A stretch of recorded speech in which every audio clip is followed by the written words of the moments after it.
ಇಲ್ಲಿ ಹಳ್ಳಿ ಭಾಷೆಯಿಂದ ಸಿಂಪತಿ ಸಿಕ್ಕತ್ತಾ? ಇಲ್ಲಿ ಹಳ್ಳಿ ಭಾಷೆ ಮಾತಾಡೋದಕ್ಕೆ ಯಾರ್ದಾದ್ರೂ ಪರ್ಮಿಷನ್ ತಗೋಬೇಕಾ? ನಿಜಕ್ಕೂ ಗೊತ್ತಿಲ್ಲ. ಆದರೆ ಆ ಪ್ರಶ್ನೆಗೆ ಪ್ರತಾಪ್ ಅವರು ಕೊಡೋ ಉತ್ತರ ಮಾತ್ರ ತುಂಬಾ ಸಮಂಜಸವಾಗಿತ್ತು. ಹಳ್ಳಿ ಭಾಷೆ ಮಾತಾಡೋದ್ರಿಂದ ಸಿಂಪತಿ ಸಿಗತ್ತಾ? ಯಾಕೆ ಹಳ್ಳಿ ಭಾಷೆ ಮಾತಾಡೋದು ಸಿಂಪತಿಗೋಸ್ಕರನ? ಪ್ರತಿಯೊಬ್ಬರು ಕೂಡ ಹಳ್ಳಿ ಭಾಷೆಯನ್ನು ಮಾತಾಡ್ತಾರೆ. ಹಳ್ಳಿ ಭಾಷೆ ಅನ್ನೋದು ಅದು ಒಂದು ಗೌರವ, ಒಂದು ಸಂಸ್ಕೃತಿ. ಬಹುಶಃ ಸಿಟಿನಲ್ಲಿರೋ ಸಾವಿರಾರು ಜನ, ಕೋಟ್ಯಾಂತರ ಜನ ಎಲ್ಲರೂ ಮುಕ್ಕಾಲು ಭಾಗ ಜನ ಹಳ್ಳಿಯಿಂದ ಬಂದಿರೋರೆ, ನನ್ನನ್ನು ಸೇರಿಸಿ. ನಾವು ಹಳ್ಳಿ ಪದವನ್ನು ಮಾತಾಡೋದು ಅದು ನಮ್ಮ ಹೆಮ್ಮೆ, ಸಿಂಪತಿ ಅಲ್ಲ. ಹಳ್ಳಿ ಪದವನ್ನು ಮಾತಾಡೋದ್ರಿಂದ ಸಿಂಪತಿ ಸಿಗತ್ತೆ ಅಂದರೆ, ಹಾಗಾದರೆ ಹಳ್ಳಿ ಭಾಷೆ ಮಾತಾಡಿದ್ರೆ ನಗರದ ಜನ ಓಟ್ ಹಾಕಲ್ಲ ಅಲ್ವಾ? ಆ ರೀತಿ ಏನಾದರೂ ಇದೆಯಾ? ನನಗಂತೂ ಗೊತ್ತಿಲ್ಲ. ಹಳ್ಳಿ ಪದ ಮಾತಾಡಿದ ಮಾತ್ರಕ್ಕೆ ಹಳ್ಳಿ ಜನ ಓಟ್ ಹಾಕೋ ದಡ್ರು ಅಲ್ಲ. ಹಳ್ಳಿ ಜನ ಕೂಡ ತುಂಬಾ ಬುದ್ಧಿವಂತರಿದ್ದಾರೆ. ಸಿಟಿನಲ್ಲಿರೋ ಎಲ್ಲರೂ ಕೂಡ ಒಂದಲ್ಲ ಒಂದು ದಿನ ಹಳ್ಳಿನಿಂದ ಬಂದವರೇ. ಯಾಕೆ ಈ ಬಿಗ್ ಬಾಸ್ ಮನೆಯಲ್ಲಿ ಹಳ್ಳಿ ಭಾಷೆಯನ್ನು ಈ ರೀತಿ ಮಾತಾಡ್ತಾ ಇದ್ದಾರೆ ಅಂತ ಗೊತ್ತಿಲ್ಲ. ಆದರೆ ಇದರಲ್ಲಿ ಪ್ರತಾಪ್ ಅವರು ಕೊಟ್ಟ ಉತ್ತರ ಮಾತ್ರ ತುಂಬಾ ಚೆನ್ನಾಗಿತ್ತು. ಅಷ್ಟೇ ಅಲ್ಲ, ಪ್ರತಾಪ್ ಅವರು ಈಗ ಕೆಲವೊಂದು ದಿನಗಳಿಂದ ಹಳ್ಳಿ ಭಾಷೆಯನ್ನು ಮಾತಾಡ್ತಾ ಇದ್ದಾರೆ ಅಂತ ಹೇಳ್ತಾರೆ. ಆದರೆ ಆ ರೀತಿ ಅಲ್ಲ. ಪ್ರತಾಪ್ ಅವರು ಬಂದ ದಿನದಿಂದ ಕೂಡ ಹಳ್ಳಿ ಭಾಷೆಯನ್ನು ಮಾತಾಡ್ತಾನೇ ಇದ್ದಾರೆ. ಅವರು ಅಸಮರ್ಥರಾಗಿದ್ದಾಗ ಕೂಡ ಒಂದು ದಿನ ನೆಲದ ಮೇಲೆ ಮಲಗಿರ್ತಾರೆ. ಆಗ ಬೇರೆ ಕಂಟೆಸ್ಟೆಂಟ್ಗಳು ಹೇಳ್ತಾರೆ, ಯಾಕೋ ಅಲ್ಲಿ ಮಲಗಿದ್ಯಾ, ಮೇಲೆ ಬಾ ಅಂತ. ಆಗ ಪ್ರತಾಪ್ ಅವರು ಹೇಳ್ತಾರೆ, ನನಗೆ ಇಲ್ಲೇ ನೆಮ್ಮದಿಯಾಗಿದೆ, ಇದೇ ನಮ್ಮ ನೆಮ್ಮದಿ ಅಂತ. ಆಗಲೂ ಕೂಡ ಅವರು ಸಾಕಷ್ಟು ಹಳ್ಳಿ ಪದಗಳನ್ನು ಬಳಸ್ತಾನೇ ಇದ್ದರು. ಆದರೆ ಇವ್ರು ಗಮನಿಸಿರಲ್ಲ ಅಷ್ಟೇ. ಅಷ್ಟೇ ಅಲ್ಲ, ಅವ್ರಿಗೆ ಸ್ವಲ್ಪ ಓಟ್ ಬರೋದಕ್ಕೆ ಪ್ರಾರಂಭ ಆದ ನಂತರ ಇವರೆಲ್ಲರೂ ಪ್ರತಾಪ್ ಅವರನ್ನು ಗಮನಿಸೋದಕ್ಕೆ ಪ್ರಾರಂಭ ಮಾಡಿದ್ದಾರೆ. ಅದಕ್ಕೆ ಮುಂಚೆ ಇವ್ರು ಯಾರು ಪ್ರತಾಪ್ ಅವರನ್ನು ಗಮನಿಸ್ತಿರಲಿಲ್ಲ. ಅದಕ್ಕೋಸ್ಕರ ಇವರಿಗೆ ಅವ್ರು ಬಳಸ್ತಿದ್ದ ಹಳ್ಳಿ ಪದಗಳು ಕಾಣಿಸಿಲ್ಲ ಅಂತ ಅನಿಸುತ್ತೆ. ಅದನ್ನು ಬಿಟ್ಟರೆ, ಆದರೆ ಇದರಲ್ಲಿ ನನಗೊಂದು ಆಶ್ಚರ್ಯ ಏನಂದರೆ, ಹಳ್ಳಿಕಾರ್ ಸಂತೋಷ್ ಅವರು ಯಾಕೆ ಪ್ರತಾಪ್ ಅವರನ್ನು ಹಳ್ಳಿ ಭಾಷೆ ಮಾತಾಡೋದಕ್ಕೆ ದೂರ್ತಾ ಇದ್ದಾರೆ ಅಂತ ಗೊತ್ತಿಲ್ಲ. ಹಳ್ಳಿಕಾರ್ ಸಂತೋಷ್ ಅವರ ಮಾತಿನಲ್ಲೂ ಕೂಡ ಹಳ್ಳಿಗಾಡಿನ ಸೊಗಡು ಎದ್ದು ಕಾಣಿಸುತ್ತೆ. ಅವರು ಕೂಡ ಒಂದು ಹಳ್ಳಿಕಾರ್ ಅಂತ ಹೇಳಿಕೊಂಡು ಒಳಗಡೆ ಬಂದಿದ್ದಾರೆ. ಒಂದು ಹಳ್ಳಿಗಳನ್ನು ಮತ್ತು ರೈತರನ್ನು ಪ್ರತಿನಿಧಿಸ್ತಾ ಇದ್ದಾರೆ. ಆದರೆ ಅವರು ಈ ರೀತಿ ಮಾಡಿದ್ದು ನನಗೂ ನಿಜಕ್ಕೂ ಆಶ್ಚರ್ಯ ಅಂತ ಅನ್ನಿಸ್ತಾ ಇದೆ. ಹಾಗೆ ನಮ್ರತಾ ಅವರು ಎಲ್ಲೆಲ್ಲಿ ಟೈಮ್ ಸಿಗುತ್ತೋ ಆಗೆಲ್ಲ ಪ್ರತಾಪ್ ಅವರನ್ನು ಕುಟ್ಕೋದಕ್ಕೆ ಟ್ರೈ ಮಾಡ್ತಾನೆ ಇರ್ತಾರೆ. ನೀವು ನಿನ್ನೆ ಎಪಿಸೋಡನ್ನು ನೋಡಿದ್ರೆ ಅಲ್ಲಿ ಪ್ರತಾಪ್ ಅವರು ನಮ್ರತಾ ಅವರು ಕ್ಯಾಪ್ಟನ್ ಆಗೋದಕ್ಕೆ ತಮ್ಮ ಸಂಪೂರ್ಣ ಬೆಂಬಲವನ್ನು ನೀಡಿರ್ತಾರೆ.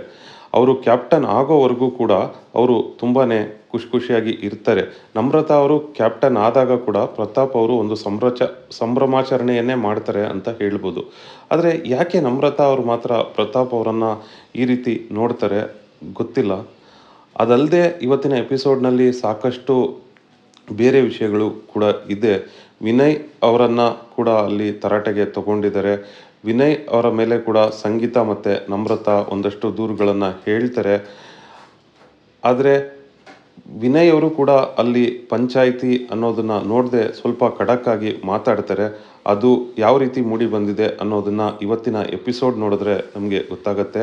ಅಷ್ಟೇ ಅಲ್ಲ, ಅಲ್ಲಿ ಮೊಬೈಲ್ ಚಾರ್ಜರ್ಗಳನ್ನು ಬಳಸ್ತಾರೆ ಅನ್ನೋದರಿಂದ ಹೊರಗಡೆ ಸಾಕಷ್ಟು ಸುದ್ದಿಯಾಗಿತ್ತು. ಸಾಕಷ್ಟು ಜಾಲತಾಣಗಳು ಅದರ ಬಗ್ಗೆ ವರದಿ ಮಾಡ್ತಾ ಇದ್ವು, ಒಳಗಡೆ ಮೊಬೈಲ್ ಬಳಸ್ತಾ ಇದ್ದಾರೆ ಅಂತ. ಅದರಲ್ಲೂ ಸಂಗೀತ ಅವರ ಹೆಸರು ಇದ್ರ ಜೊತೆ ಬಳಕಾಕೊಂಡಿತ್ತು. ಸಂಗೀತ ಅವರು ಮೊಬೈಲನ್ನು ಬಳಸ್ತಾ ಇದ್ದಾರೆ ಅಂತ ತುಂಬ ಜನ ಹೇಳ್ತಾ ಇದ್ರು. ಆದರೆ ಅದಕ್ಕೆ ಕೂಡ ಈಗ ಸಮಂಜಸೆಯನ್ನು ಕೊಟ್ಟಿದ್ದಾರೆ ಬಿಗ್ ಬಾಸ್ ಒಳಗೆ. ಅದು ಮೊಬೈಲ್ ಚಾರ್ಜರ್ಸ್ ಅಲ್ಲ, ಮೈಕಲ್ ಮತ್ತು ವಿನಯ್ ಅವರು ಟ್ರಿಮ್ಮರ್ಗಳಿಗೆ ಆ ಚಾರ್ಜರ್ಗಳನ್ನು ಬಳಸ್ತಾ ಇದ್ರು ಅಂತ ಅವರೇ ಒಪ್ಕೊಂಡಿದ್ದಾರೆ. ಹಾಗಾಗಿ ಬಿಗ್ ಬಾಸ್ ಒಳಗಡೆ ಮೊಬೈಲ್ ಬಳಸ್ತಾ ಇಲ್ಲ ಅನ್ನೋದನ್ನು ಬಿಗ್ ಬಾಸ್ ತುಂಬ ಸ್ಪಷ್ಟವಾಗಿ ತಿಳಿಸ್ಕೊಟ್ಟಿದ್ದಾರೆ ಅಂತಲೇ ಹೇಳ್ಬೋದು. ಇವತ್ತಿನ ಎಪಿಸೋಡ್ನಲ್ಲಿ ಸುದೀಪ್ ಅವರು ಇಲ್ಲ. ಸುದೀಪ್ ಅವರು ಇಲ್ಲದ ವಾರದ ಕತೆ ಕಿಚ್ಚನ ಜೊತೆಗಾಗಿ ಎಪಿಸೋಡನ್ನು ನೋಡ್ತಾ ಇದ್ದವರು ಸ್ವಲ್ಪ ನಿರಾಸೆಯಾಗಿರ್ತಾರೆ ಅಂತಲೇ ಹೇಳ್ಬೋದು. ಆದರೂ ಕೂಡ ಇದೊಂದು ವಾರ ತುಂಬ ಡಿಫ್ರೆಂಟ್ ಆಗಿರುತ್ತೆ, ನೋಡೋಣ ಹೇಗಿದೆ ಅಂತ. ಬಹುಶಃ ಇದು ಕೂಡ ತುಂಬ ಜನಕ್ಕೆ ಇಷ್ಟ ಆಗ್ಬೋದು ಅಂತ ಅಂದ್ಕೊಳ್ತೀನಿ. ಸಂಗೀತ ಮತ್ತು ಪ್ರತಾಪ್ ಅವರು ನಿಜಕ್ಕೂ ಒಳಗಡೆ ತುಂಬಾ ಚೆನ್ನಾಗಿ ಆಡ್ತಾ ಇದ್ದಾರೆ. ಸಂಗೀತ ಅವರು ಕೂಡ ಮೊದಲಲ್ಲಿ ತುಂಬಾ ಕೂಗಾಡ್ತಾ ಇದ್ದರು. ಹಾಗೆ ಸಾಕಷ್ಟು ಜಗಳಗಳನ್ನು ಮಾಡ್ಕೊಳ್ತಾ ಇದ್ರು. ಆದರೆ ಈಗ ಅವರು ಸ್ವಲ್ಪ ಜಗಳಗಳನ್ನು ಕಮ್ಮಿ ಮಾಡಿದ್ದಾರೆ. ಎಲ್ಲೋ ಒಂದು ಕಡೆ ಅವರು ಪ್ರತಾಪ್ ಅವ್ರ ಜೊತೆ ಇರೋದ್ರಿಂದ ಜಗಳವನ್ನು ಕಮ್ಮಿ ಮಾಡಿದ್ದಾರೆ ಅಂತ ನನಗನ್ಸುತ್ತೆ.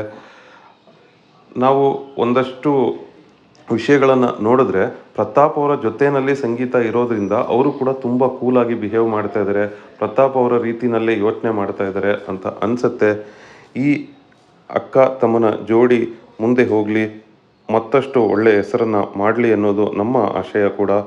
ಹಾಗೆ ವಿನಯ್ ಅವರು ಕೂಡ ಇನ್ಮುಂದೆ ಚೆನ್ನಾಗಿ ಆಡಲಿ.